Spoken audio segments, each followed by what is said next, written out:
پس جو لوگ اللہ پر ایمان لائے اور اس کے دین کی رسی کو مضبوط پکڑے رہے، ان کو وہ اپنی رحمت اور فضل کی بہشتوں میں داخل کرے گا اور اپنی طرف پہنچنے کا سیدھا رستہ دکھائے گا۔ اے پیغمبر، لوگ تم سے کلالہ کے بارے میں حکم دریافت کرتے ہیں، کہہ دو کہ اللہ کلالہ کے بارے میں یہ حکم دیتا ہے کہ اگر کوئی ایسا مرد مر جائے جس کے اولاد نہ ہو اور نہ ماں باپ اور اس کی ایک بہن ہو تو اس کو بھائی کے ترکے میں سے آدھا حصہ ملے گا، اور اگر بہن مر جائے اور اس کے اولاد نہ ہو تو اس کے تمام مال کا وارث بھائی ہوگا، اور اگر مرنے والے بھائی کی 2 بہنیں ہوں تو دونوں کو بھائی کے ترکے میں سے 2/3، اور اگر بھائی اور بہن یعنی مرد اور عورتیں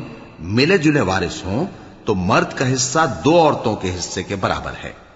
یہ احکام اللہ تم سے اس لیے بیان فرماتا ہے کہ بھٹکتے نہ پھرو،